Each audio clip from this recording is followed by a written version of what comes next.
आप सबको जय मसीह की। प्रभु यीशु मसीह के पवित्र जलाली मधुर मीठे नाम में प्रभु आप सबको बहुत बहुत आशीष करे। प्रभु आपकी अगुवाई करे, आपको सुरक्षा दे। मेरे प्रियो, आज का दिन यहोवा ने बनाया, हम इसमें आनंदित हों, क्योंकि सच में मेरे प्रियो प्रभु हमें संभालते हैं, सुरक्षा देते हैं। अगर आज आपका जन्मदिन, शादी की सालगिरह है, आप सबको बहुत मुबारक हो। अगर आज आप दुखी परेशान है, प्रभु आपके दुख परेशानी कष्टों को दूर करने जा रहे हैं।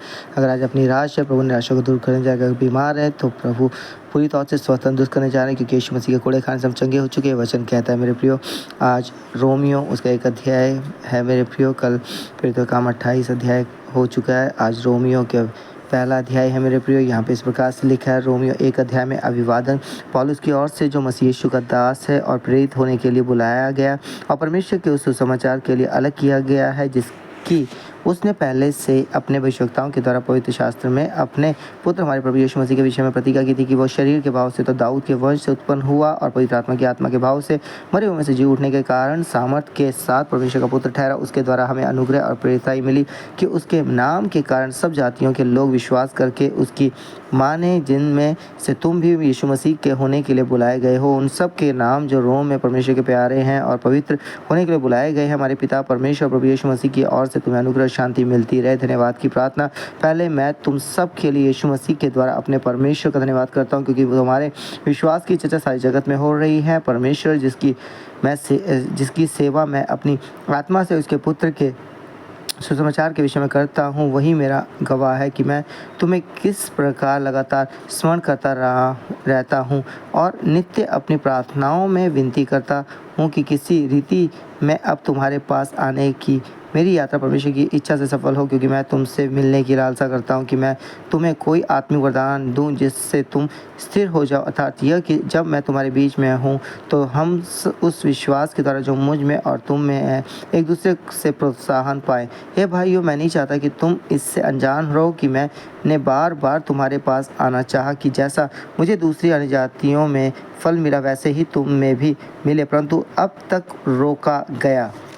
मैं यूनानियों और अन्य भाषियों का और बुद्धिमानों और निर्बुद्धियों का कर्जदार हूँ, अतः मैं तुम्हें भी जो रोम में रहते हो सुसमाचार सुनाने को भरसक तैयार हूँ। सुसमाचार की सामर्थ, क्योंकि मैं सुसमाचार से नहीं लज जाता, इसलिए कि वो हर एक विश्वास करने वाले के लिए, पहले तो यहूदी फिर यूनानी के लिए उद्धार के निमित्त परमेश्वर की सामर्थ है, क्योंकि उसमें परमेश्वर की धार्मिकता विश्वास से और विश्वास के लिए प्रकट होती है। जैसा लिखा, विश्वास से धर्मी जन जीवित रहेगा। मनुष्य जाति का पाप, परमेश्वर का क्रोध तो उन लोगों की सब अभक्ति अधर्म पर स्वर्ग से प्रकट होता है, जो सत्य को अधर्म से दबाए रखते हैं, इसलिए कि परमेश्वर के विषय का ज्ञान उनके मनों में प्रकट है, क्योंकि परमेश्वर ने उन पर प्रकट किया है उसके अनदेखे गुण, अर्थात उसकी संतान सामर्थ और परमेश्वर तक जगत की सृष्टि, सनातन सामर्थ और परमेश्वर तक जगत की सृष्टि के समय से उसके कामों के द्वारा देखने में आते हैं, यहाँ तक कि वह निरुत्तर है। इस कारण कि परमेश्वर को जानने पर भी उन्होंने परमेश्वर के योग्य बड़ाई और धन्यवाद ना किया, परंतु व्यर्थ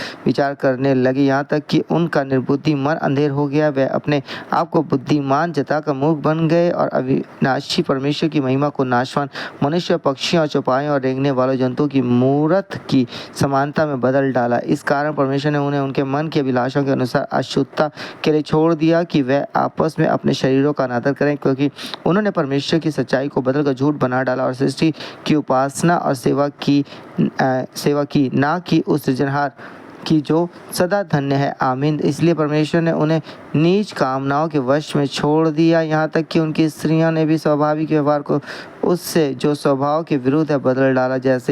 वैसे ही पुरुष भी स्त्रियों के साथ स्वाभाविक व्यवहार छोड़कर आपस में कामातुर होकर जलने लगे और पुरुषों के साथ निज काम करके अपने भ्रम का ठीक फल पाया। जब उन्होंने परमेश्वर की पहचानना चाहा तो परमेश्वर ने उन्हें उनके निकम्मे मन पर छोड़ दिया कि वह अनुचित काम करे। इसलिए वह सब प्रकार के अधर्म और दुष्टता और लोभ और वैरभाव से भर गए और डाह और हत्या और झगड़े और छल और ईर्ष्या से भरपूर हो गई। चुगलखोर, बदनाम करने वाले, परमेश्वर से घृणा करने वाले, दूसरों का अनादर करने वाले, अभिमानी, डींगमार, बुरी बातों के बनाने वाले, माता पिता की आज्ञा ना मानने वाले, निर्बुद्धि, विश्वासघाती, माया रहित और निर्दय हो गए। वह तो परमेश्वर की यह विधि जानते हैं कि ऐसे ऐसे काम करने वाले मृत्यु के दंड के योग्य है, तो अभी ना केवल आप ही ऐसे काम करते हैं वरन करने वालों से प्रसन्न भी होते हैं। सो परमेश्वर पिता पढ़े चुने सुने हुए कलाम के हम सबको बहुत आशीष करें। आमीन। आइए अपने सर को झुकाएंगे।